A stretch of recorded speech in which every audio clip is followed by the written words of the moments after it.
Yes, sir. Hello. Welcome, listeners, to the Highly Dotted Podcast. I'm your host, KQ Dog, and today is another special episode, another regular. Well, I don't know. Depending on how it goes, depending on how the content be, regular episode or special episode, depending on how my special guest want to do it today. You know what I'm saying? My man Kyle, you know what I'm saying? He was here it seems like forever ago, like episodes 17, 16, but he's back, you know what I'm saying? Showing love to the podcast again. What's going on, Kyle? Hey, man, how's it going? Good to be here. Good, man. Good. How you been, man? It's been a long time, been a minute since you've been on the podcast. Think you weren't. I don't think you was married last time you came on the podcast. Yeah, I know. I was not married, man. It's been a long time. I got married, traveled the world, a few promotions, lots of things have happened. Bought a house, bought a car. Life, man, time flies. No, indeed. I mean, as I'm thinking about it, I can't remember. I'm trying to remember what episode it was when I was in Florida doing that. I actually did an episode that weekend, and I was like, yeah, you know what I'm saying? We out here in Florida doing the thing, and I was like, man. So I did a whole little breakdown, you know, of me about the wedding, talking about the wedding, and then that whole thing. So, yeah, man, it was nice to, the first wedding I've been to. So, you know, you definitely set the tone for me and the rest of everybody else. It ain't like this. It ain't like that. Oh man, I appreciate. I'm glad you enjoyed yourself in the open bar. Yeah. See. They don't see. I tell people on this podcast I don't drink. You know, I'm not a big drinker. Oh, that's what you said on the podcast. I mean, you know, like I said, I drink on occasions. Obviously, a wedding is a very special, beautiful occasion. So yes, I got 6. How many cups? 5, 6 cups of Chardonnay deep. Yeah. There you go. Yeah, that was a nice night. That was a nice cup. You enjoyed yourself. I obviously enjoyed having you there as well. Right, and it was an enjoyment being there as well. So yeah, man. I'll be honest, man. Usually, you know, I would have like topics and shit, but ain't a lot of. I mean, on this side, on my radar, especially how things been going on the podcast, a lot of not any new topics. I really have that surfaced. But I mean, that we haven't talked about. You know, basketball, which is playoffs. LeBron got swept. Yes, LeBron did get swept. The Lakers lost to the Nuggets 4 games in a row. I know that made you feel good. You a LeBron hater. I know you enjoyed it. Why do people keep saying that? I know you had a parade. You was probably out there 2-stepping, crip walking. Oh, you had a good time, wasn't it? See, don't do that. Don't hate me. I had a celebration. Yeah, you had a family cookout. You had a good time. Yeah, you ain't right. See, no, I have a couple family members that are Laker fans. So when they lost, actually, I was doing some work. I wasn't able to watch the game, so I had to see my cousins post it on Instagram. They're like, "Damn, you know, this might be the last time we might see LeBron in the NBA. He might not come back after this. He's thinking about retiring." I was like, "Oh, he lost? Damn." Mm-hmm. Oh, damn. What? I would at least give him 1, you know, but I guess Jokic wasn't going for that shit. I mean, he played phenomenal. I mean, the whole team, the entire team was just better than the Lakers. Yes. People are like, oh, 2 players carried. I'm like, nah, when you watch the game, it was moving, shooting, and no matter what the Lakers did, even when the Lakers got hot, they couldn't win. They just outplayed them. So what I said that it felt like the Lakers treated the Warriors series like that was the finals. Yeah. You know, I was watching that, and you know, no, of course I was watching that series in detail, but Game 5 and Game 6, especially Game 6, I was not expecting the role players to ball out the way they did, and they balled out respectively. You know, I didn't bring that much hate to the Lakers when the Warriors lost because of just how they balled out, but it just raised an eyebrow to me for this. So when the cookie crumbled the way it could crumble, I wasn't even. See, y'all think I'm over here doing cookout parades. No, I looked at it from a basketball standpoint, and I knew that the Lakers weren't going to have the consistency to beat the Nuggets because of just how the Nuggets have performed this whole year. They're the number one in the West. So, I knew that was going to be a Nuggets win. Now, the question that I want to ask you is, who do you think is going to win the whole thing? I have to go with the Nuggets. I don't think the Heat, don't get me wrong, they're playing great. I just don't think they have the skill set and not deep enough to beat the Nuggets. Mm-hmm. You don't believe in Jimmy Bucket? He's one man. Same way LeBron was one man, same way John Morant is one man, and the same way, if you really want to be for real, like, I just think Jimmy's one man. Like, Allen Iverson was one man. Like, one man can't do it. Even Russell Westbrook in his heyday, one man. You know what I'm saying? So, I think the Nuggets should be comfortable as long as they don't have an emotional letdown because they got time off. They swept the Lakers. They come to play. It's their championship to lose. This is the first time that I've seen a superstar. Well, shit, I'm gonna be blunt. This is the highlight of the podcast. This is the first time I've seen a white superstar go crazy since Dirk Nowitzki.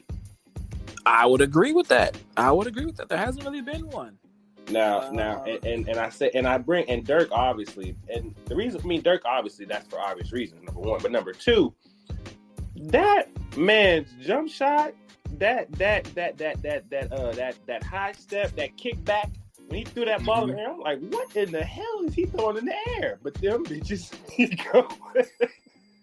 that's crazy. He'll throw it up and it just goes in, man. It don't even look partially athletic. Hey, when how tall is he? 7 foot? Yeah, exactly. Yeah, when you 7 foot, got a jump shot, you hard to stop. He kind of reminds me. He's not as thick, but he kind of reminds me of like a Shaq with a jump shot. See, don't let Shaq say it. Don't let Shaq hear you say that. Don't get me wrong, Shaq was much more physical, much more physically dominant, but the height, and the ability to have someone say, like, you can't stop it. That's kind of what I reminds me of. So just to stir the pot a little bit, why is it because of? Hold on 1 second. Let me move rooms here. I'm at my. There's a dog here, and this dog is making too much noise. I don't want to have your listeners hear the dog bark, Cass. It's all right. It's a highlight. We support the dogs here. All right, cool. Sorry, but then I moved rooms. All right, go ahead. No, but so, and I think I already know your answer, but I want to hear you personally. Why don't you give that? Why don't you give that title to Anthony Davis? All right, let's talk about Anthony Davis, right? Mm-hmm. I'm not a basketball aficionado. I'm not a basketball player, okay? As much as fans know, I wasn't a D1 athlete, nothing like that. I just have eyes. And my eyes tell me, Cass, that Anthony Davis on a night in, night out, don't want it like that. Like, when I watch basketball, every now and then you'll watch a game, and you'll jaw put up 50. He dunking on people. He talking trash. He want it, right? Or you'll watch Dame Lillard pull up from dag near half court to close out the game. He want it, right? When I watch Anthony Davis play, he played to me sometimes like he's trying to get hurt. For example, why are we in the playoffs and LeBron is guarding Jokic? Why don't Anthony Davis want that smoke? You know what I'm saying? Like, why on ESPN they constantly talking about Anthony Davis? Is he going to show up? Is he going to show up? Like, it shouldn't be hard to be consistent. Because at that size, if my jump shot's off, I'm backing people down. I'm doing hook shots. I'm driving to the rim, right? Mm-hmm. There's no reason why you got 15 points in the game and your forehead almost touched the basket. You know what I'm saying? Like, if you really wanted to, bro, I always say it like this, Cass, and I could be wrong. If he was only making $10,000 a year, he was struggling to eat, living in Los Angeles, he'd have 60 points a night. playing for a contract. He's comfortable. He feels like, regardless if they win the chip or not, he would like to win the chip, but he don't really got that dog in him. And I have never seen the dog since he got to the league. So I don't, I'm not saying he Ben Simmons, but I don't think he wants it like that. God, oh damn! See. Well, see. This is where I got to jump in. We can't call the man Ben Simmons. See, at least Anthony Davis will jump up in the air, get a rebound, grab the ball, come back down, and then his back is gone. Like he did an action to show that, hey, he back to street clothes, but hey, at least he tried to jump for the rebound. Ben Simmons ain't gonna even attempt to even dribble the ball because his back is injured. I haven't. I agree with you. Like I said, he's not Ben Simmons. You know what I'm saying? He's not going to just let someone take his girl and be okay with it. But. See that's the other part. Well, no, we ain't gonna get into the messiness, not yet. But let me ask you this, and this we can wrap it up on sports and get to other things. The dog, since LeBron is obviously the most dominant player in terms of the face, I guess you could say, the face of the league. Who do you think when LeBron leaves will be the face of the NBA? Ooh, that's tough, right? Because I would love to say Steph. Right. But after they just got beat, I don't know how much longer they're gonna stay together. And Steph's also kind of getting up there a little bit. And I always try to stay very perspicacious when it comes to the NBA. But I do think that if he can get his act together, I just think it could be Ja, man. If he wanted, man, if he didn't want to be, I don't know what he wanted to be. I can tell you right now, though, if I was Ja, I wouldn't have none of these problems. And I think he's the entertaining. If I had my last $200, I was gonna go watch a basketball game. I want to go watch Ja dunk on somebody, man. I want to see him run up down the court, have athletic ability. You know what I'm saying? I want to see that. I don't think anyone on Denver's team has like the marketing appeal. I don't think it's Russell Westbrook. I haven't seen KD in years. There's still an APB out for KD. Chris Paul damn near 40 like LeBron. But Chris Paul could be the new Uncle Drew here in a second. I gotta go with Ja. If he can get his life together, I think it's his league to be the taking.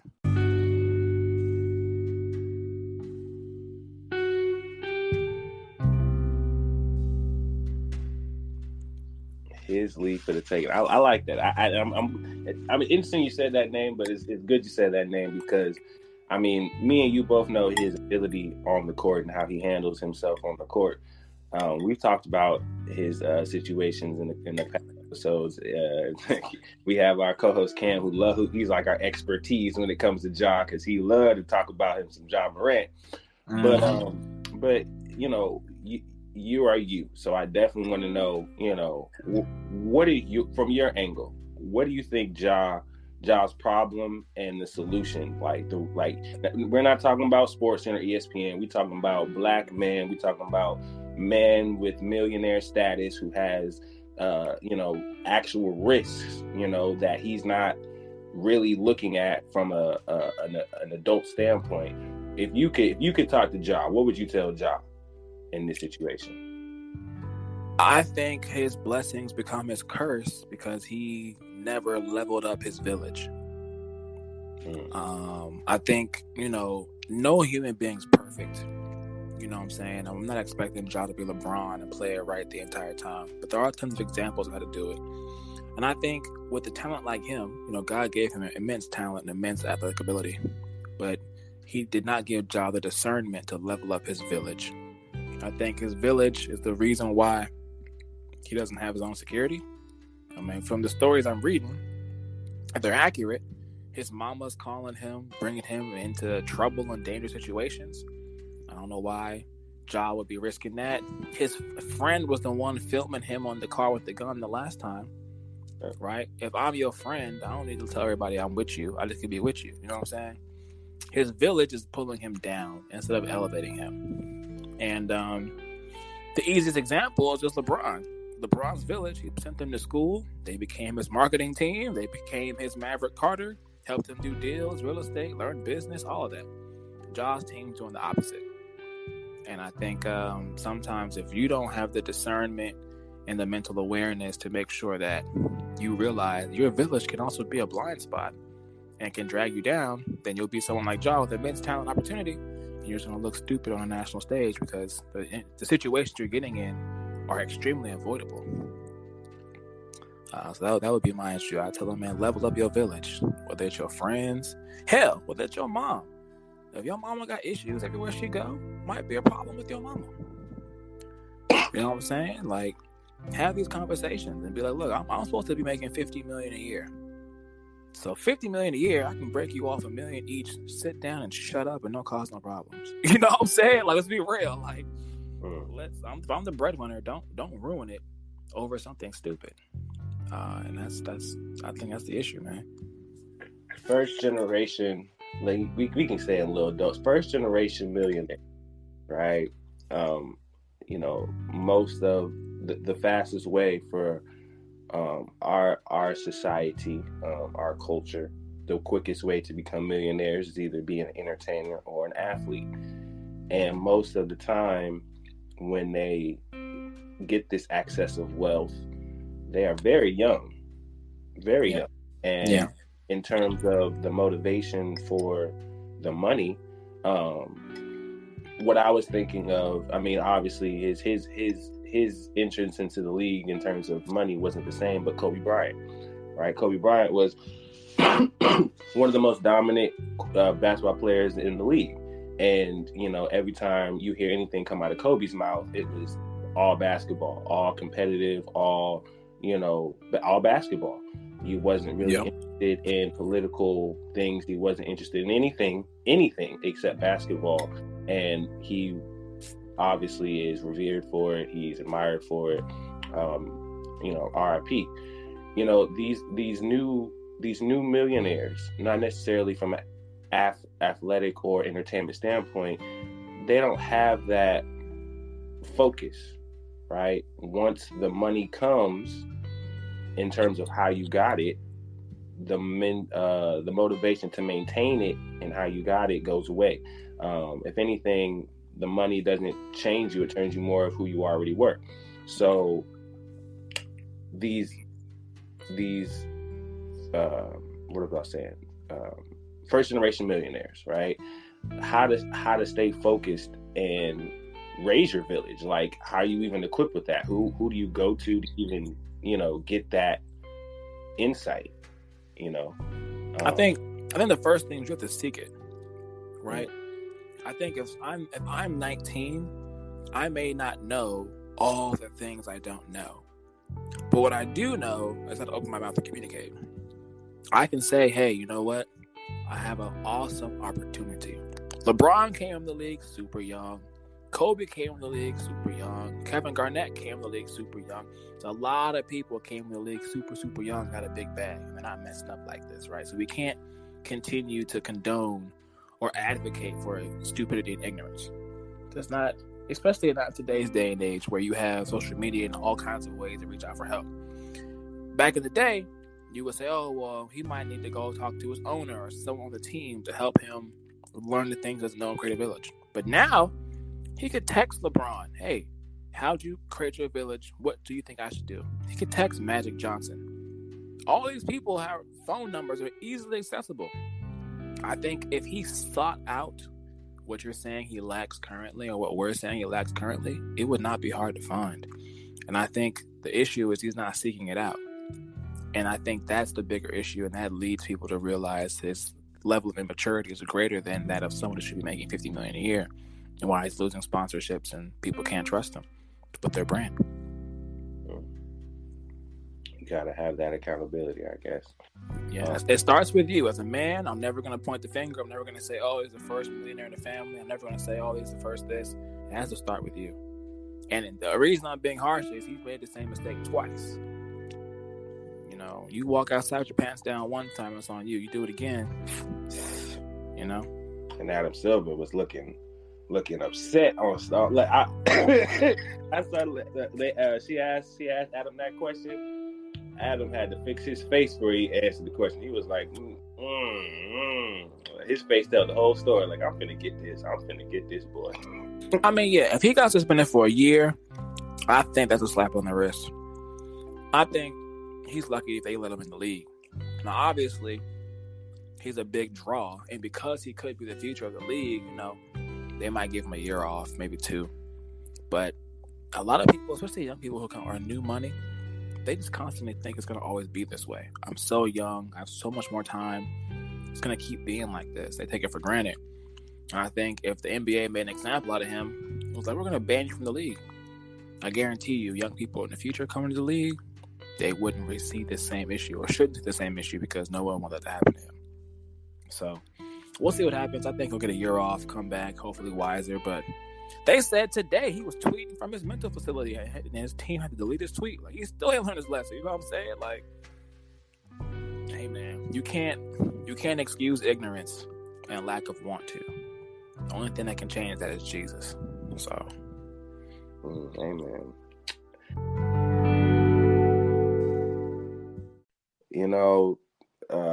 The phone is our worst enemy. It could be. It's supposed to be a tool, but it somehow continues to become our worst enemy.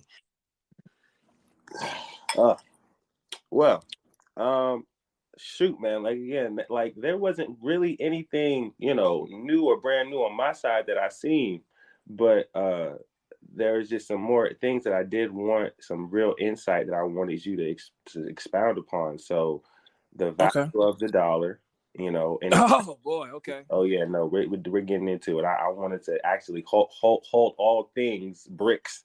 I wanted to hold all things bricks until Kyle got back on the podcast so we could discuss.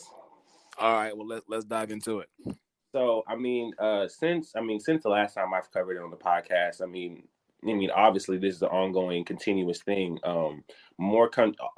Nothing new, but I've been saying more countries have been affiliating themselves with the BRICS in terms of using their currencies, making different currencies, replacing different currencies, everything involving denouncing United States involvement with to their respective countries and doing business within themselves and prospering. Yep. That's basically what it is. So it's interesting because here in America, I'm seeing these articles, and depending on who's writing them, you could tell the bias in how the journalist or the company feels about these movements. But generally speaking, the rest of the world is, from this angle, looking at it from a holistic international angle, the whole world is finally starting to stand on their own. Other parts of the world are starting to stand on their own and get in and have their own shit, and it's at the detriment of our dependence. So, is that really a sad story for us, or is that something that the world really is that a part of evolution? I think. Oh, go ahead. Sorry, I mean, no. Go ahead. I think there's several aspects you have to look at this from, right? You have to look at the history and what led to this, right? So I think the United States overuse of sanctions has caused this, because if you look at it, when you are the world's reserve currency, and most transactions for things that you need, oil, whatever it is, have to go through the U.S. dollar, and companies are using the U.S. dollar instead of their actual native currency to reserve in their banks to support their governments and their people, that gives U.S. a lot of power. So when the United States puts a sanction on a company and says you cannot use the U.S. dollar, companies or businesses cannot sell to you in U.S. dollars, if everyone's using the U.S. dollar, that gives you a lot of power. I think the war and overuse of sanctions on Saudi Arabia and tariffs and sanctioning Russia, in a way, we incentivize companies to say, our countries, to say, hey, the U.S. is the world reserve currency, and they keep sanctioning us because we are allowing them to be the world reserve currency. Well, if we continue to allow that, they can continue to affect how much money we have, how much business we can do, how much technology progression we can make. I think that sanctions incentivize countries to say, you know, let's band together. Let's have enough countries use an additional or external currency outside the dollar. So now we can do what we want. And when they sanction us, it doesn't matter because we can still buy what we need in a different currency. So I think the ability that the United States had as the world's reserve currency to put sanctions and to do it for decades kind of created a condition mentally for world leaders to say, okay, if I'm a world leader and I need to do what's best for my country, I need to have a backup to these U.S. sanctions. I think if the sanctions were only used for people like North Korea or something more serious and they weren't so universally used, I think they wouldn't have thought about that or this wouldn't have happened or taken place. Now, since it has happened, I think the issue is not only that now our sanctions lose power, over time they lose more power, but I also think because we are potentially going to default on our debt, now if I'm a world leader, you have to think about having a backup currency. People think that, oh, you know, the defaulting on our debt only affects us because the government's going to shut down and blah, blah. No, if we default on our debt, we default on our payments, every country around the world that has stored up US dollars to make their payments also defaults. So now the entire world's financial system defaults. It's because we default. If I'm a world leader and I see the United States Congress is arguing over bullshit, excuse me for cursing, and they're arguing over things that honestly aren't important, have nothing to do with the world's economy. It's just he said, she said, left, right. But that's potentially affecting my country because I hold US dollars as my reserve for my country. I'm highly upset because the United States policymakers and Congress and politicians aren't even taking into effect all the countries that are relying on us to pay our debt so they can pay their debt. So if you were the president of, I don't know, France, or you're the president of Bulgaria, whatever it is, why would you not be thinking, hey, look what's going on in the United States. Look what the other major countries like India and Saudi Arabia and China, look what they're doing. It's not just to get around sanctions. It's not just so we can be cozy with businesses that are based out of the United States. It's so that as the United States gets so divided, which they're clearly divided, that they can agree on simple laws to take place to pay their debts that we're not affected by that. That's pretty smart to do for survival. So I think through our own actions, we're incentivizing countries to pull away from us. It has nothing to do with inflation. Although that's also a massive factor, I just think it just makes sense to pull away. Because if you don't think about how you can pull away, you're honestly not thinking about what's best for your people. Because you're not in control, and those in control seem to be or lack the competence to do what's right, what's needed. And they just keep signing bills and sending money all over the place, and it's a mess. Rather get yourself a lifeline than rather sink with the ship. I mean, yeah, if that's your job to look out for your people, why wouldn't you? I agree. That's why. Excuse me. That's why this is so interesting to me to look at from an international citizen.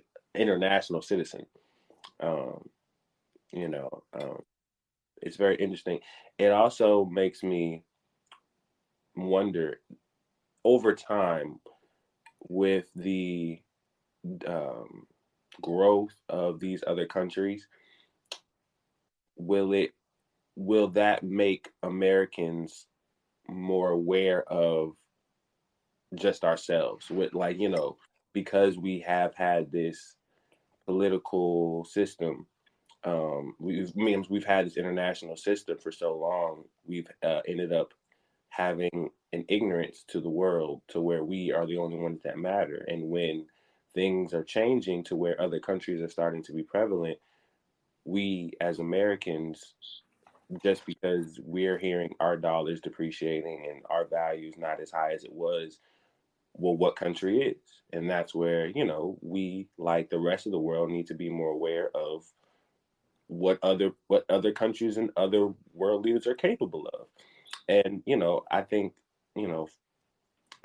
people will look at this and spin this to make it seem like we're going to go through the Great Depression.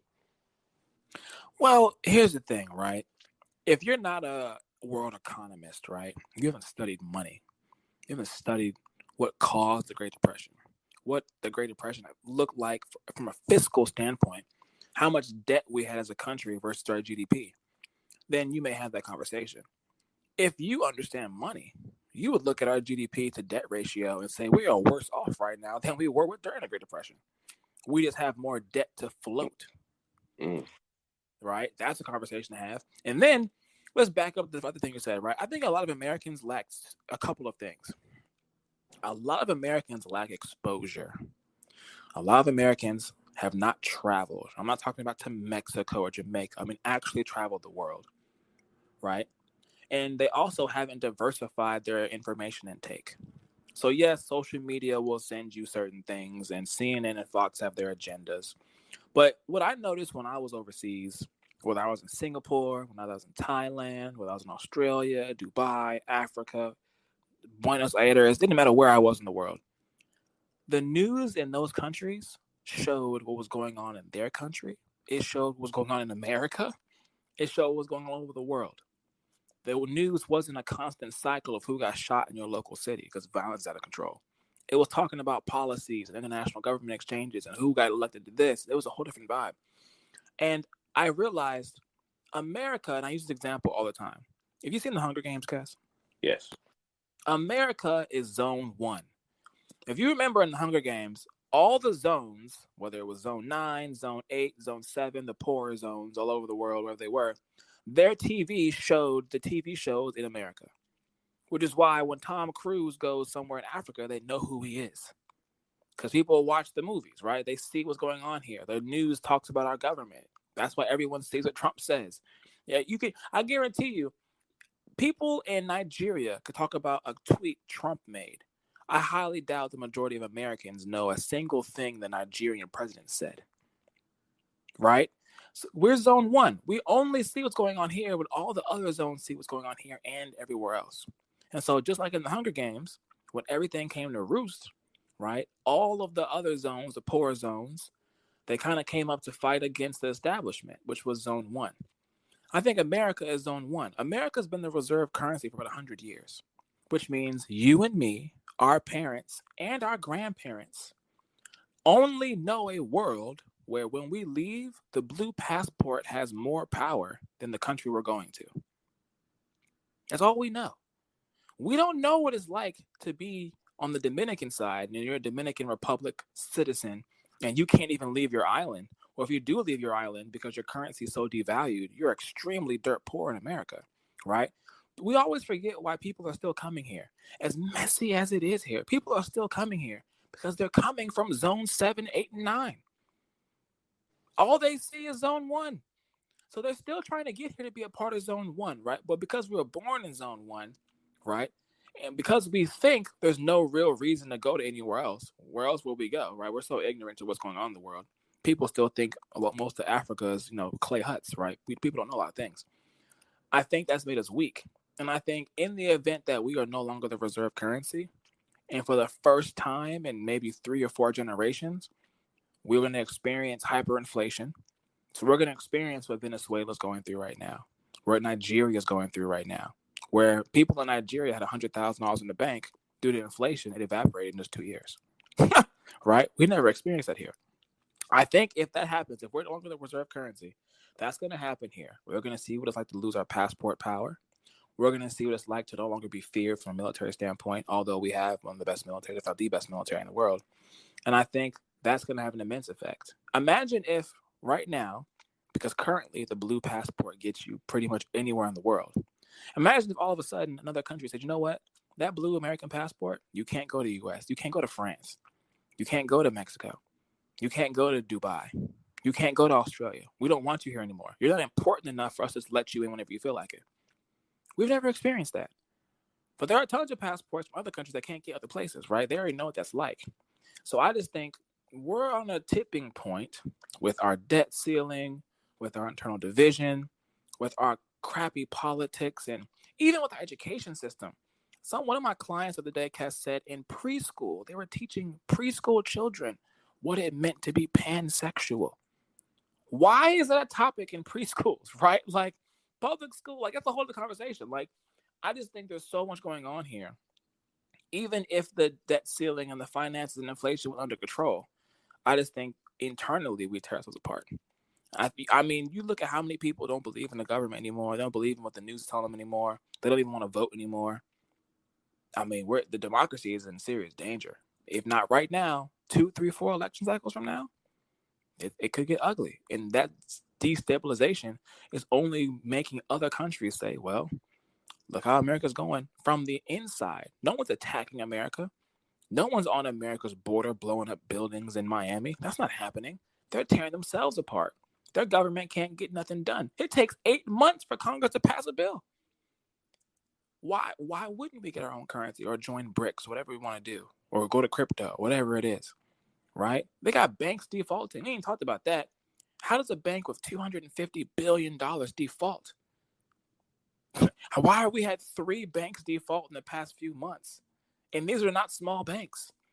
No one's talking about this stuff, and the SEC rule changes and the tax rule changes, and now Biden's charging people in America with better credit, more money to buy houses and more interest rate. No one's talking about this stuff. So if I was on the outside, if I was in zone 6, zone 7, zone 8, I'd be like, you know what? Now might not be our chance, but our chance might be coming. Or if I was on a rising country like India or China or any subsidiary that groups with them, APEC just got big, the Asian Pacific group. That looks interesting, right? As that grows. Why I would do what they're currently doing. They get their money, they come here, they buy up our land, they buy up our biggest houses, they put their kids in the best school districts, right? They're global citizens. Americans don't even know how to be global citizens. Americans don't even have passports. They haven't even been able to take advantage of being an American. Like, it's sad, bro. We could go all day on this. I don't want to hijack the podcast, but it's a lot, bro. It's a lot going on. Right I know what I'm getting at. I know what I'm getting into with you with these topics. So no, I know.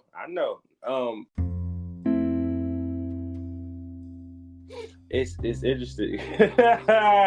Nah, man, this is what I want. This is what I need. This is what the podcast needs, Kyle. You finna be a regular on this motherfucker.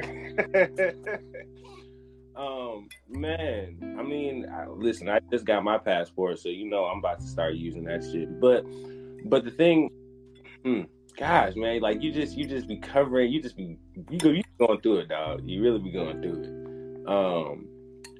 Jeez.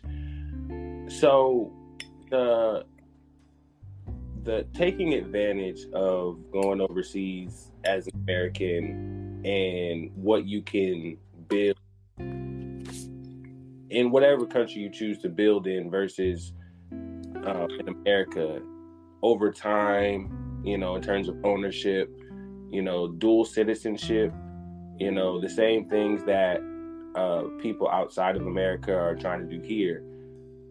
The benefits and let's just say the Americans who go and seek the knowledge, who go and seek all the things that you're speaking to and have that knowledge to know what's happening in the coming years if things don't get better. The best move would be to find a different residence in another country. Well, when you say the best move, right, what does the word the best break down to? Because everyone's circumstance is different. Is it the best move for me as an individual single male? Is it the best move for me as a married couple who's about to be retired? Is it the best move for me as a multi-level family, or maybe a middle-class family with 2 kids who are maybe going into primary school? What's best is going to be different based on what your family needs and your tax bracket. So let's be specific. Let's say for the young Americans, right, like myself, young, no kids, who have the world in front of them, right? Who don't have the things that are tied down, essentially, in terms of financial, emotionally, they have the whole world in front of them. They have multiple opportunities, and the world is they're elevating, they're getting into their adulthood, and this is the world that they're living in as an American. What would their moves? What would the best moves be for them? I think it would depend on 5 things. I think number 1, it would depend on industry. What industry do you want to go into for work? Are you an entrepreneur? Are you in tech? Are you in sales? Are you in healthcare? Are you in manufacturing, supply chain? What is your industry, right? Because depending on what your industry is, depends on what your opportunity is. You can't just go over somewhere in the world with no job and no way to make income and think that you're going to be able to stay there because you're not going to be an asset to that country. All right, so you can't even usually get there with money, but it depends. Industry number 1. And if you were in a specific industry, there might be certain places I would lean towards because there are a lot of bigger companies and offices all over the world, and there's opportunity to people who do something and stuff like that. Now, if industry is taken out of the equation, then I would look at income, because you have to be able to afford to go where you want to go. So someone making $50K a year doesn't have the same option as making $150K a year, doesn't have the same option as someone making $500,000 a year, right? Income does make a difference. So if I was making $50K or $60K a year, I would look at places like Portugal or places in Asia, maybe Kuala Lumpur. And it would depend, on things like, obviously, if you look at the housing cost in Asia is fantastic. The healthcare and school systems actually are pretty damn good.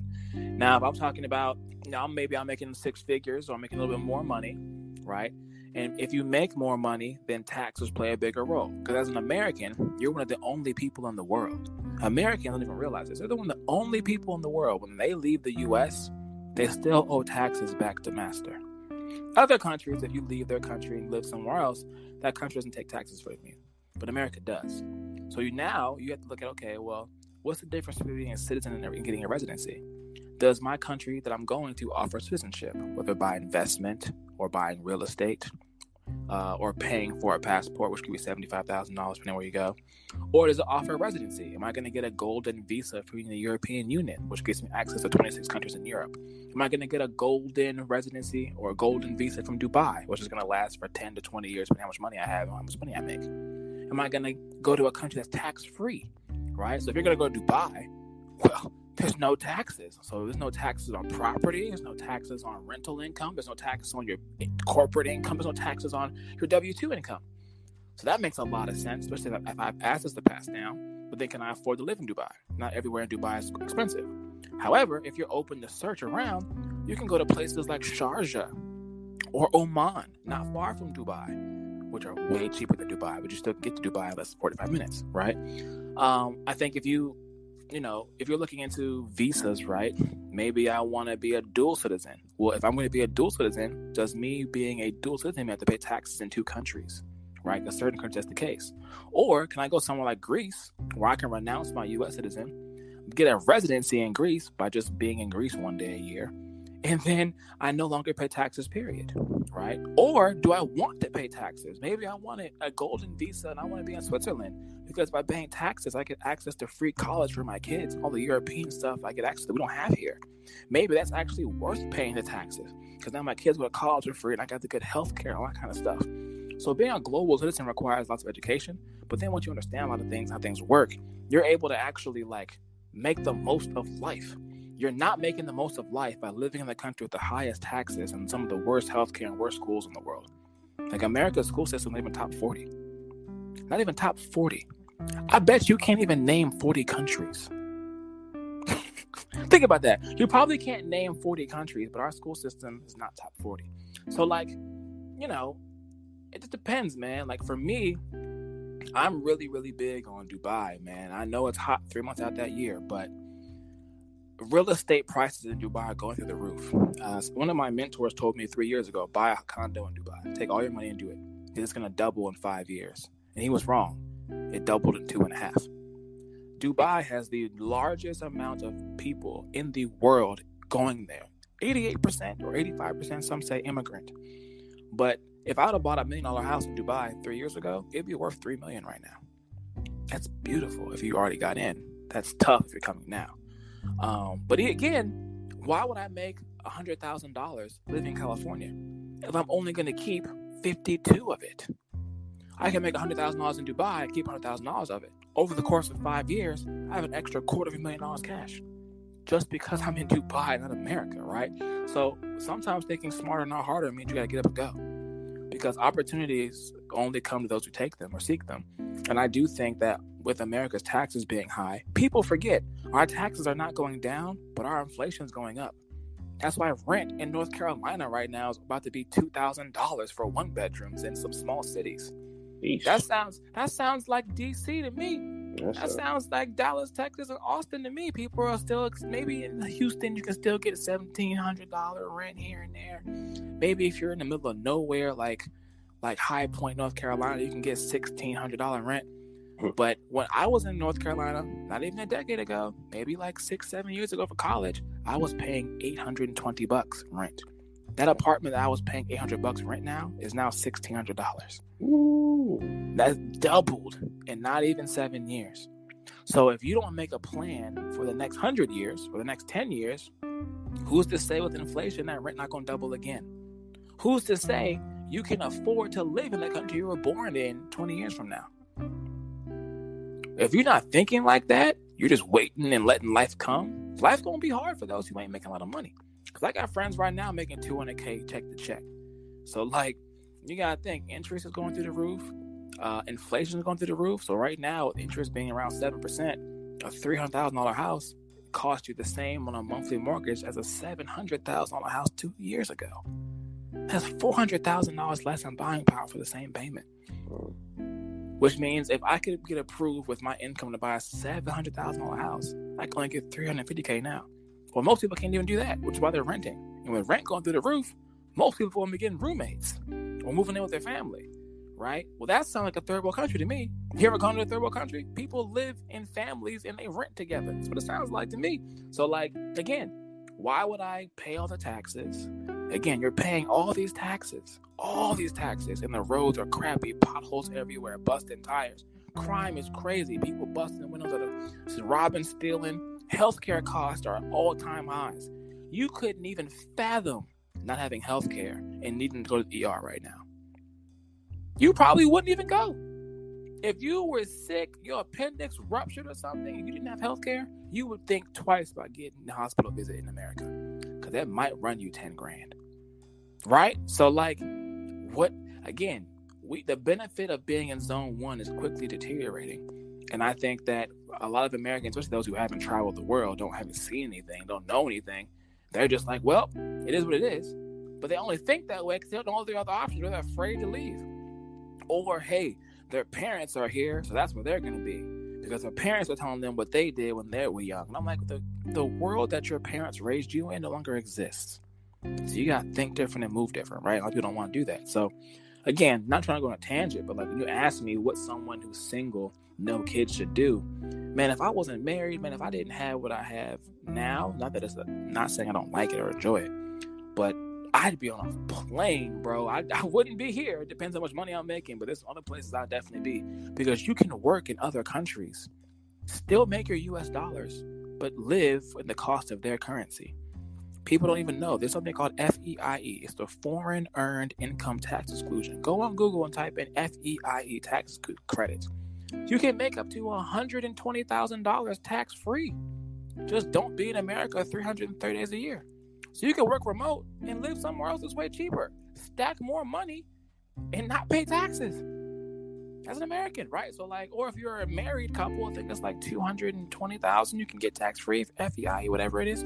There's options, bro. But again, if you seek them, you're gonna figure it out. If you don't seek them, you're gonna sit here and cry about it because you don't know anything. You're gonna take what life gives you. And I think that's what's happening for a lot of people, unfortunately.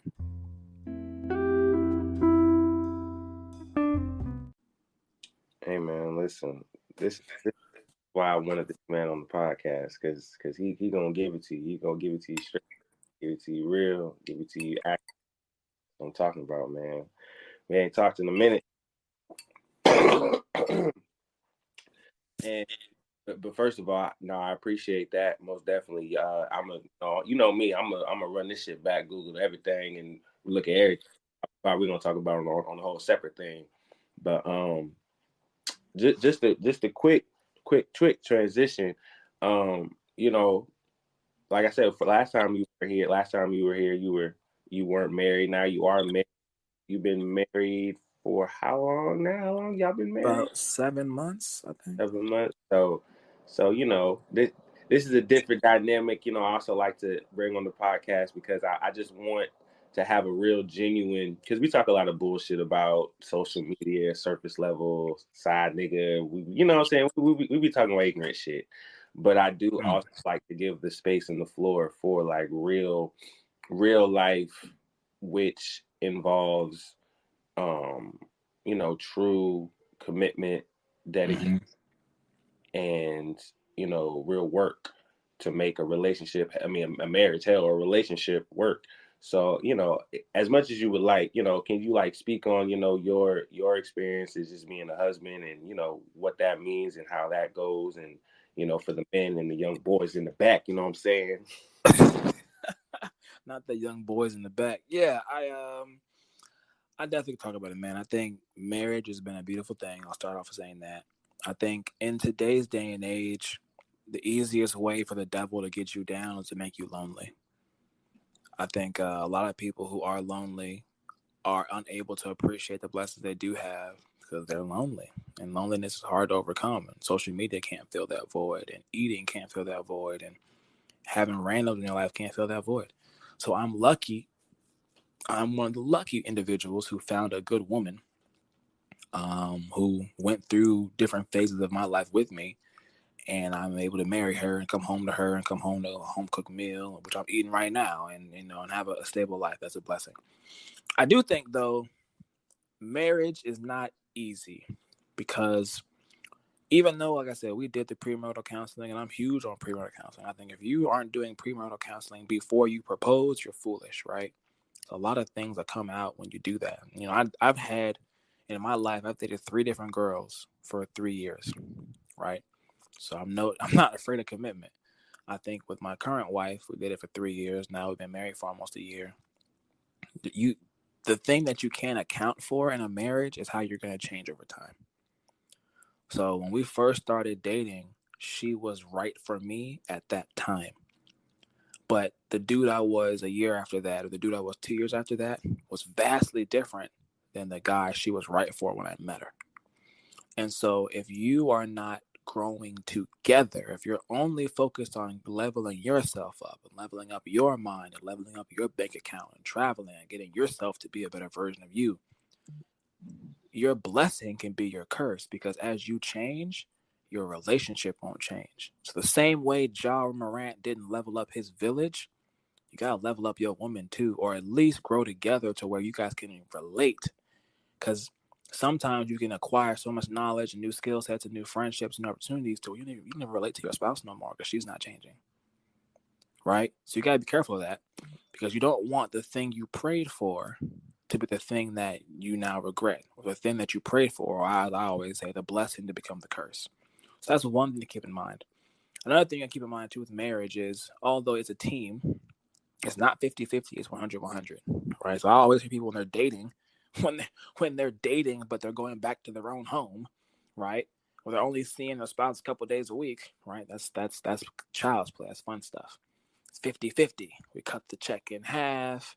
We cut the date or the trip in half, right? In a marriage, is 100-100. You got to give everything you got. So me and my wife, I wash dishes some night, she washes some night, right? My whole check goes in the same account that her whole check goes into. We got to invest together. She has to know all of our investments. She got to know all of our trust funds. Even if she don't want to take time to learn, she has to know it.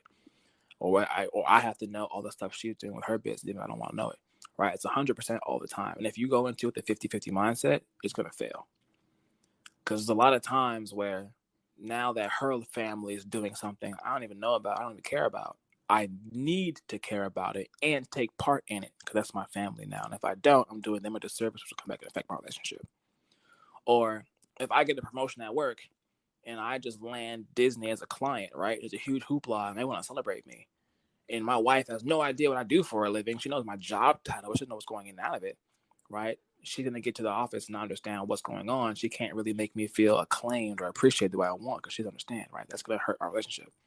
So understanding as a married man that our relationship is actually 100-100, it's not 50-50, has been a revelation for me. That's been helping out later. And then also, too, like I said, the biggest detriment to our marriage, in my opinion, as long as you have your balls in check and you're not being infidel and cheating, I think is just growth.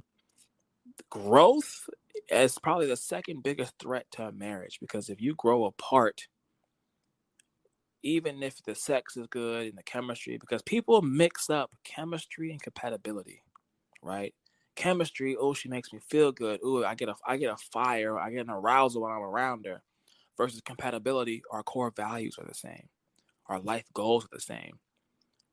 What I want to do for my kids is what she sees doing for her kids. Like that's not the same thing. And so as you evolve, your compatibility can change, which can then affect your chemistry. So if you don't keep both chemistry and compatibility in check, that's also a threat to your marriage. And a marriage, ultimately, at the end of the day, is a lot of work. It's a lot of work. Yeah, it's fun. You get to travel and you see us. Me and my wife have been, I don't know how many countries in the first year, right? We've been traveling our tails off, having fun. That all looks good, but people don't see the effort behind the scenes to make sure that the compatibility stays intact to make the chemistry easy. Because once the chemistry goes, because the compatibility no longer exists, now you start to initiate your brain. Because by nature, like I said, I'm a perspicarious guy. I'm stoic and very perspicarious, so I naturally attract or look for people who mentally are like myself. Gotta check that and make sure I'm bringing my wife up, or I'm deviating what I think is important to allow my wife what she thinks is important to consummate the time that I use in my brain. So we're relating on things. That's a full-time job on top of a job and a business and all that kind of stuff. So the marriage has been great. My relationship's been great, but I've worked for it. And when people ask, why don't you cheat or why don't you do this? I've put too much effort and time into my relationship. I've had to evolve too much to maintain it for some random to be worth my hour or 2 hours of excitement.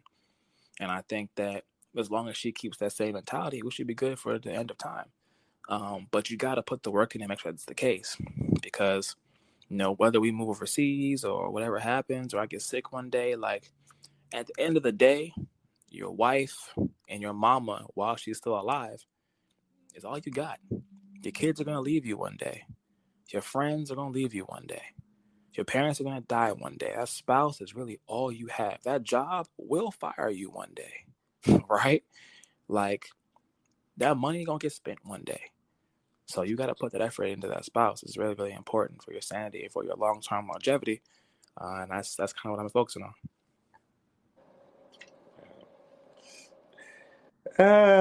So many levels, so many levels. All of us gotta get on, to feel, what I'm saying? Like it sounds like huge shoes. It sounds like, from this side, obviously not over here crying or nothing because I ain't got no girl. No, I'm just saying. I'm Nah, weak. I was just saying, knowing the commitment and dedication I have towards just my career in the music industry, music business and everything like that. And that's just me.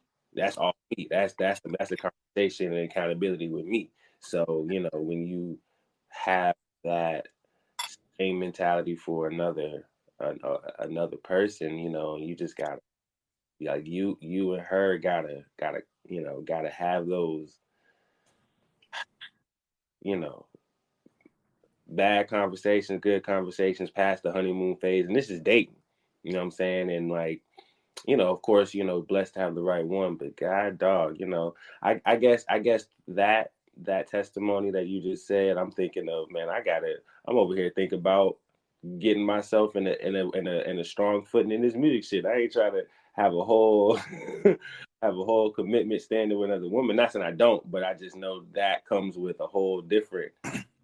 Yeah, if you're going to do it right, it comes with a lot of responsibility and a lot of requirements that are going to show up in the form of obligations, right? And I think being a good man is not the same thing as being a good husband. And that's not the same thing as being a good father. And that's not the same thing as being a good friend. And that's not the same thing as being a good leader. And so if you want to do all of those, you got to constantly have what it looks like to be great at all of those on your mind. And as opportunities come and situations come and conversations come, you have to attack the conversation from that vantage point, which is why I say I try to be stoic, because I don't know everything, man. I'm getting new situations thrown at me all the time. I'm getting new conversations and opinions from my wife I've never heard before. She's talking about she want to try things, do things, whether it's a food or go see a new place, or maybe a family member I ain't never heard of gets sick, and she wants a flight to go see him. Do I say, well, probably shouldn't spend $1,000 on that flight right now just because they got sick? I never heard of them before. Or do I need to have empathy and say this is important to her? Let me at least figure out why. What's the backstory of that family member? Maybe she goes alone. Maybe I go too, right? But like, it affects everything, man. It affects your bread, affects your time, affects your peace, your sanity. It affects everything. So yeah, if you are not in the mindset to really commit like that, I always tell people, man, don't even get in a relationship. Focus on what you're doing. However, while you're focusing on what you're doing, just remember, even if you finally have immense success in whatever field you work in, is it worth it if you come home and you're alone all the time? You die alone. I get clients right now, man. I got a client. She's a CEO of a company, making $2 million a year. Took her 40 years to get there. She's late in her 60s, and she regrets all of it. She tells me all the time. She goes to sleep, but she cries herself to sleep because she's watching Netflix by herself.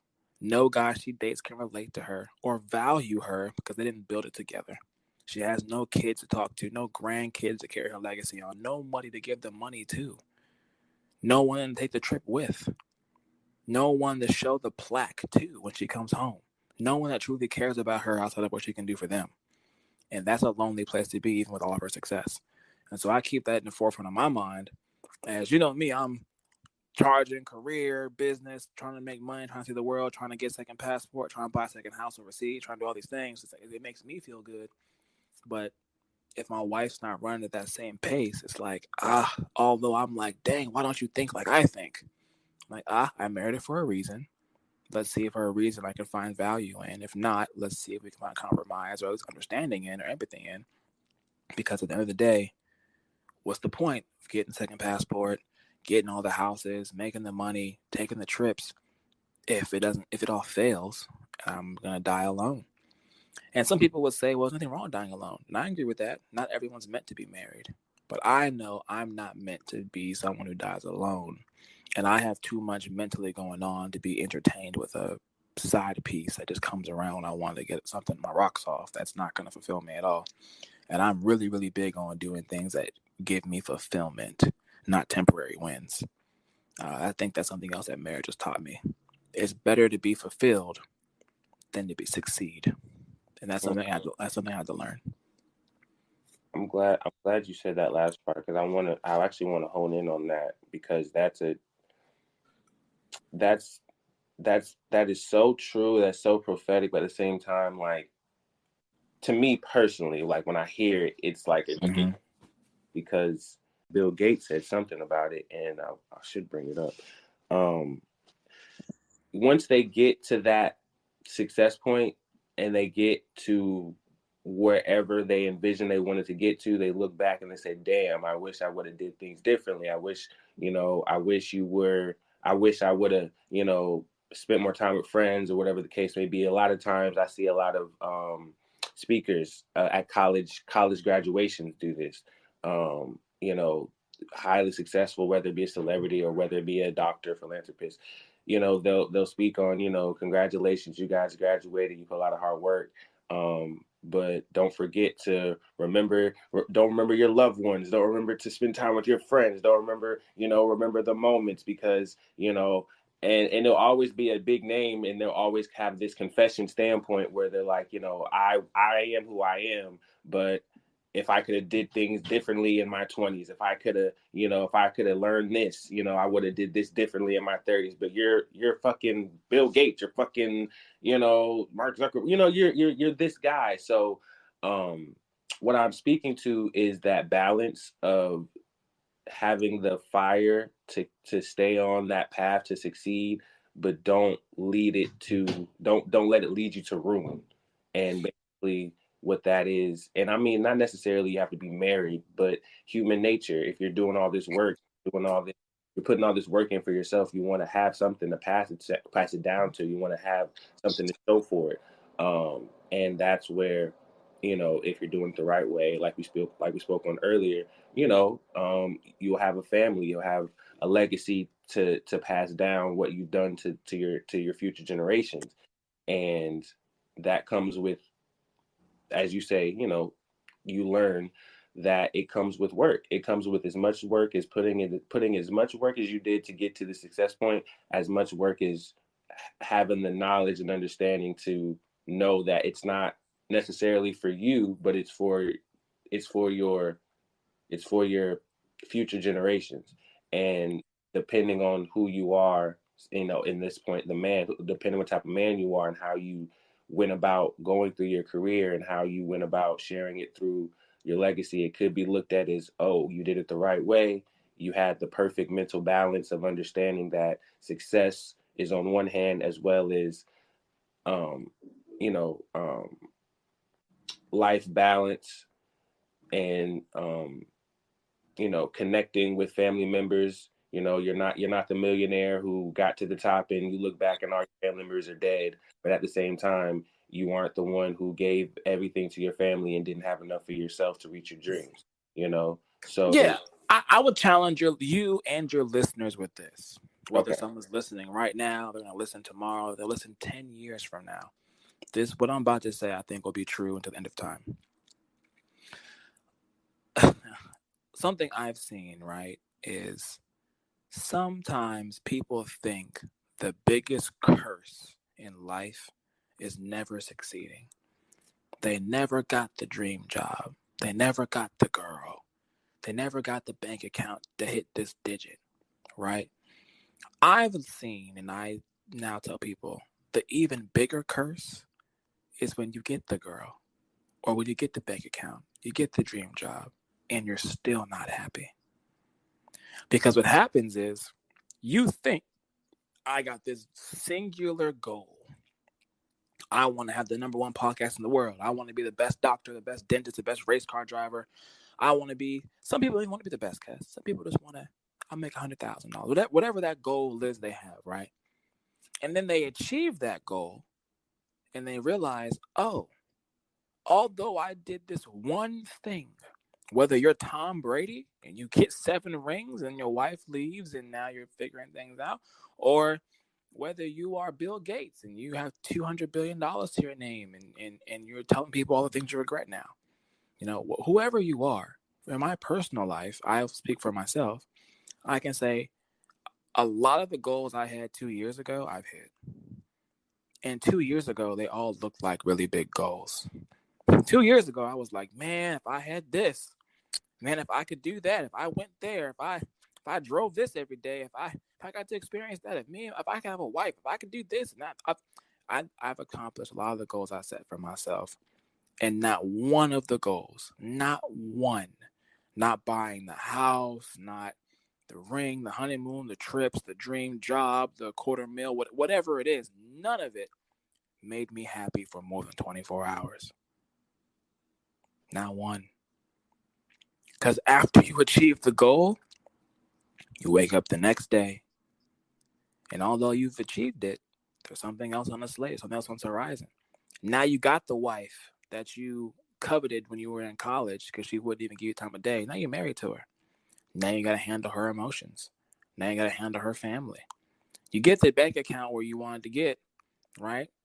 Now you got to handle the tax responsibility. Now you got the responsibility of learning how to invest. All the time it takes to do that, and all the relationships you have to do that. And who can you trust? Who can't you trust? The stress that comes with that.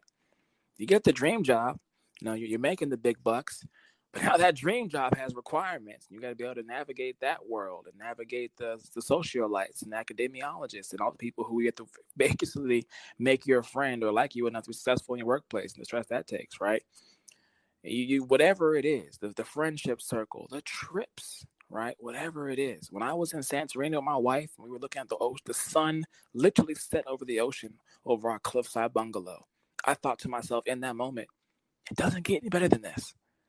Then the sun goes down, and the night comes, and the sun comes up the next day, and you still got bills, you still got responsibilities, you still got family members. The world's problems still exist. And in doing all those things, I've realized, okay, although I've been blessed to achieve these goals, there's always going to be more goals because the second you stop having goals, you're bored and life loses meaning. But I've also learned in between achieving goals, I relish now the memories of the moments I spend with friends, family, and my wife more so than the actual goals themselves. The goals are more so for other people to talk about. The goals are more so for other people to say congratulations, but they don't really mean much to me anymore. And so because of that, people say, hey, when you were sick with COVID in the hospital on the bed, you didn't think about the job, you didn't think about the money, you didn't think about the trips. No, I'm sorry, you didn't think about the other things that don't matter, the car. You think about the trips. You think about the family reunions. You think about the date nights with mom, right? I think about the date nights with my mom where I took her to a restaurant she's never been before. And she's having food she's never had before. And she's smiling and laughing. And she's proud of me. She says, I'm so proud of you. That's what you remember. You don't remember the first time you drove the car. Like, yeah, the car that's super fast. Yep, okay. Once you do that a couple times, it gets old. All right. The house that you got tenants in that pays you this amount a month. Okay, you check the box off. It's just a house now. It's just a neighborhood. There are other people in it. Right? So, like, I tell everybody, man, don't get so caught up in this goal you have. You dedicate your life to it. Don't, man. And I got friends now. I'm blessed. We way more successful than me. Got friends that got 10 houses. Got friends that got millions in the bank. Got friends that have done things that I would wish to do. And they said the same thing, man. Once you accomplish it, you're happy for a day, a week. I guarantee you won't be happy for it for a year. You're just going to get old. It's going to become normal to you, no matter what you achieve in life. No matter what you achieve. Even the first guy to go to the moon.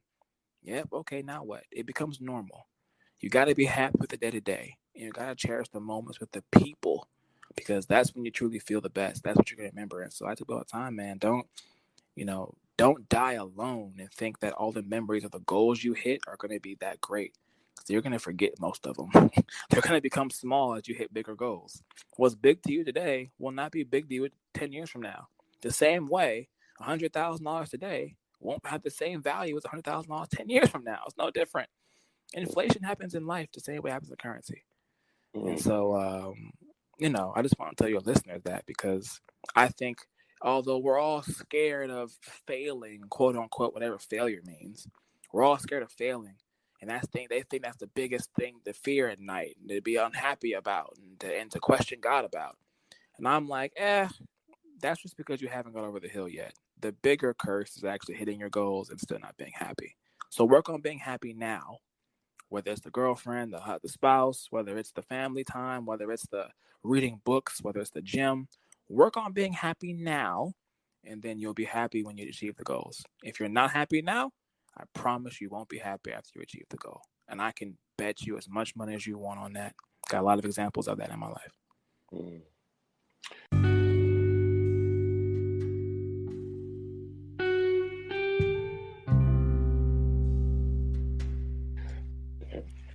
Last question. I'm gonna let you go. Your heroes, your heroes, whether that be real, dead, alive, all that. Who do you look up to? And who are the people that definitely?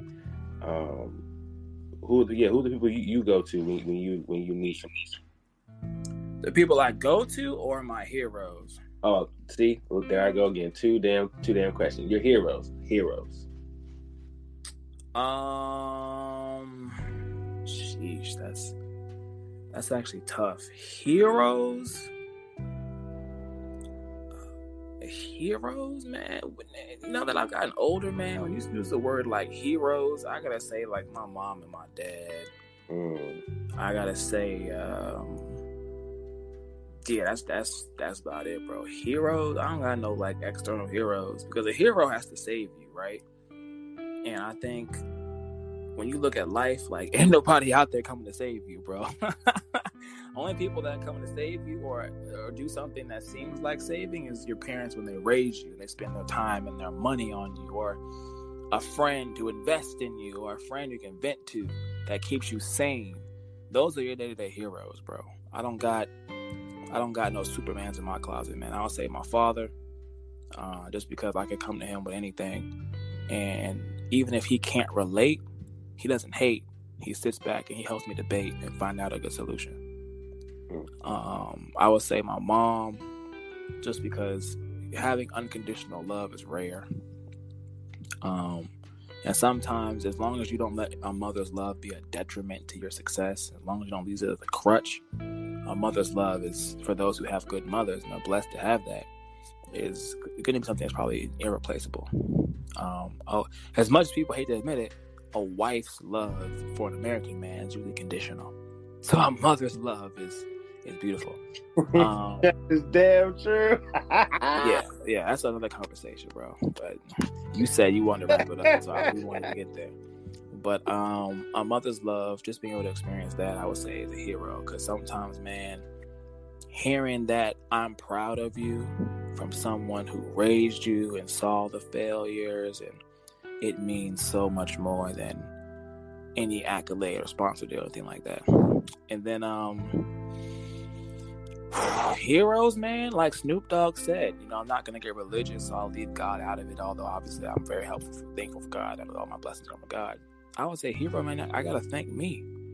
I got to thank me for having the courage to take the chances. I got to thank me for developing the work ethic to execute. I got to thank me for networking. I got to thank me for ultimately helping me get where I got. Even though God gives me the blessings, you still have to execute it on earth. And so that, I'm not saying I'm my own hero, but if you put it in the context of the triangle of heroes, that would be the three things I would say, man. And then if you said other than hero, what did you say was heroes and what else? Oh, mentors, people you look up to. Oh man, now I got a lot of those.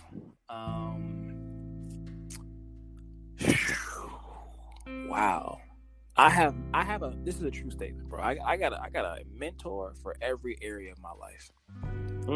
I got a mentor that I know and one I don't know. Like if you go on my Instagram right now, although I follow 500, maybe 400 people, I don't know how many people I follow, I've muted 98% of those stories. The only stories I see on Instagram are the people I look up to, whether it's a marriage counselor, whether it's a business guy, whether it's a tax strategist, whether it's you name it. A friend of mine who has achieved 20 years in marriage and talks about how to have a successful marriage across decades. Like those are the only stories I see. Whether it's Eric Thomas with a motivational speech, those are the only stories I see. Right. And so you have to pick an area of life, bro. I probably could say like I got like 50 mentors. I can think of 5 right now for relationships. I can think of 5 right now for finances. I think of 5 right now for. That's when you need that the manhood. You know what I'm saying? Big brother. Ooh, okay. Big brother manhood. Taking my father out of it. I'm gonna give you 3 out the gate. I'm gonna go Eric Thomas. I'm gonna go Andrew Tate, and I'm gonna go.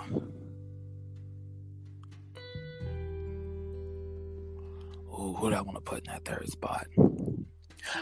You know what? I'll surprise some folks, especially because you're a hater. I'll go LeBron. We got to stop this. We got to stop narrative.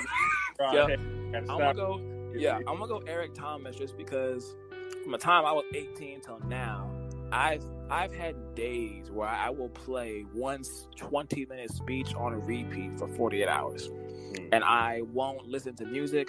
I won't, unless it's a conversation with a human being, I will have something in my ears on repeat as I'm trying to achieve a task at work, learn software. When I lost my 40 pounds in the gym, I had the same thing on repeat, every step, every rep, right? Like I'm hyper driven like that.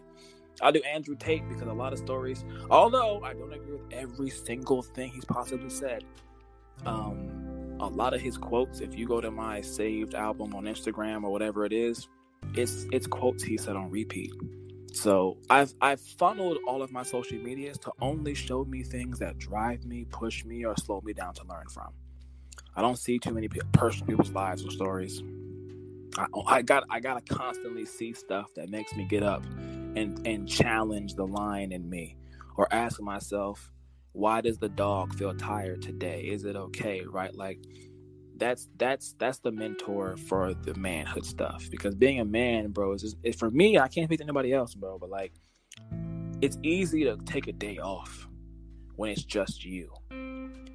It's even easier to want to take a day off when all the efforts are no longer going to you. Now your effort has to benefit someone else, or someone else and their family, or someone else and their friend circle. So now less of your effort directly benefits you, right? And that's the only thing that happens as your family grows. So life is the most rewarding in a direct sense when you're single on your own. The more responsibility you take on, people you create, whether it's kids, people you marry, whether it's family, or businesses you join because you're managing other people, now all of your effort has to go and be given other people. Your cup is always pouring into others. And you still have to be able to do more with less, right? You have to take less accolades and be able to give out more wisdom or more effort, whatever it is. And so oftentimes, bro, all I can hear to get through a day sometimes is Andrew Tate saying, feel, man. Leave the feelings for the girls. Men, get up and go do. Be a man of action. Be this, be that. Stop complaining about how you feel. You think a firefighter feels like running into a burning building? No, he goes and do it because it's his duty. Like I can quote stuff, bro, because there's times I'm in the car and I'm like, I just put in a 12-hour day with clients and learning software. Now I got to come home and cook and be a cheery husband for my wife and her family because she doesn't deserve tired me. She has to get 100%. A marriage is 100. But I don't have 100 to give. So what do I get it for? I play that quote on repeat for 20 minutes as I drive home, and I walk in that house a happy man, right? Like, that's, to me, that's the mentor stuff I need and I use, and that's what allows me to give it to other men. But to answer your question, yeah, I'm going to do Eric Thomas because those motivational quotes are fire. Andrew Tate for the same reason. And then LeBron, just because everybody I know has excuses, bro. Everybody I know, the millionaire friend, the friend that's broke with his mama house, the business partner that's selling new dreams, the boss at work who can't keep what he said. Everyone has excuses, right? Everybody got an excuse. I like LeBron, bro, because from 18 till now, hey, he built the friendship, he built the circle, he got the same wife, he stayed faithful, ain't no scandals we know about, got the sponsorship deals, never defaulted, never said he's going to give somebody he didn't give to, got the school for the kids, like, consummate professional, never got on TV and cussed somebody out, never had a moment where he lapsed judgment, and I'm sure he wanted to. You know, we get these videos of LeBron after the loss to the Lakers, girls hollering at him, he's going down the opposite escalator, minding his business, trying to be loyal. Like, it's not easy being a man, especially not for that long, especially when you get that much in front of you. The more opportunity you get, the harder it is to be a man. And so I look at people like him, man, not from what he says, not for no quotes, just how he lives his life. The Bible says, let the person who's truly wise not tell you they're wise, but show you they're wise through their life. And I will look at LeBron as someone like that, man. His life speaks volumes to someone like me. Because no matter how much success he had, he's always been 10 toes down from what we know. And that's admirable because it's not easy now. So I can only imagine him. Okay. And I ain't got no problem with that. I like all three men, and I like all three reasons. You know what I'm saying? So yeah, that ain't no problem with that. No problem with that at all, man. Very inspired.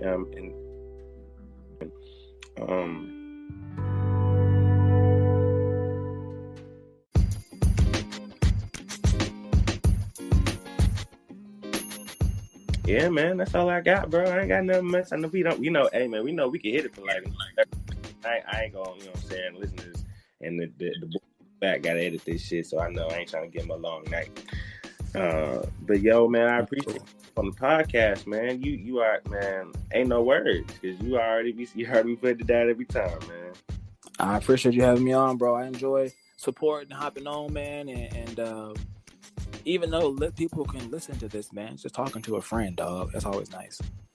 Indeed, man. Yeah, no, listen, the listeners, it's the second time you're doing the podcast, but, we constantly have these talks. We constantly, have these deep dive conversations and really go there.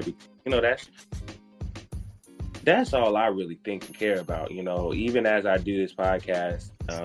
And, it's just more things that I'm trying to build through this Highly Dotted empire, I'm saying, it's Highly Dotted umbrella. And, as long as the other things with the studio, being the assistant manager and then, signing NDAs, so I can't really speak on the things that I used to. But hey, man, but that's also growth. So no, man, these are just jewels and more things I gotta research and write down to be better in my own world, so I can expand and have the knowledge to, bring down to future generations. I have huge inspiration in music, and again, superficial as it might sound, there is a solid standing here that can definitely be a pipeline that can be created, manifested, and throughout a long genuine career, you can pass down to your kids. So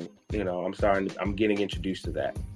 And it's a beautiful thing. It's the journey. It's not necessarily the goal, because again, the goal gets achieved and the goal changes, as you said before. So I would definitely say a goal that I had coming out here was being in the studio, having access to the studio, being a part of the staff, getting the ins and outs and knowing. I was saying that a year ago, and I'm here, and not necessarily. I wasn't happy once I got it. I was ecstatic when I got the position, but even getting the position, 24 hours in terms of me being happy. Not saying I'm happy about it, but in terms of the things that maintaining it and elevating from that position, it was like it went away real fast. It was work time. The keys and the code was cool. I was happy to share and get that acknowledgement. But in terms of what comes behind that, came rapidly. So, nah, man, it's if you love what you're doing, it doesn't even feel like work. It doesn't feel like I'm slave. It doesn't feel, it feels like building. And when you're building something, you have the vision to know what, you have the vision to know what it's going to be in the end. Therefore, you have the dedication to come in day in and day out and keep building brick by brick. So I definitely hear that. And I'm going to definitely get into some more Eric Thomas ET, because Kyle was the one that introduced that man to me in college, so I know he has a lot more material since then, and I know some of his old shit will hit me even better now as I'm older. So I got to get back on ET. Yeah, man, there's nothing like I have my headphones in my ear, bro. And my alarm go off at different times for different days, but it don't go off to no chime, no clock. It go off to ET in my ear, bro. Like, I start the day like that. In the shower, got the ET playing on the speaker, bro. Get in the car, got tape going in the car, man. Like, get into a habit. But like, even when I open my Instagram is only showing me like Andrew Tate, ET, LeBron, maybe a couple other motivational people. Like, I try to create a world where everything I see, my YouTube algorithm is all that kind of stuff too. It's all I look for. So I'm constantly being motivated all day long. Because you say, like, right now, your work don't even feel like work. I'm going to challenge you, bro. At some point, it's going to feel like work. And you still got to not only show up and do it. You can't just drive the car. You got to thrive, bro. So keep doing your thing, man. Keep having some other people you can lean on and motivate other people, bro. People are watching you. People are excited to see what you're doing. People are proud of you, bro. Keep pushing. And as you continue to succeed, man, just remember, you keep building that non-career aspect as well, so you have something to sit back and give to or enjoy one day. Indeed, I will. All right, listeners, this is episode, I don't think I put the episode in it. This is episode 57. Yeah, episode 57. How's that a podcast? So yeah, I'm your host, KQ Dog, and we'll be back next time. See ya.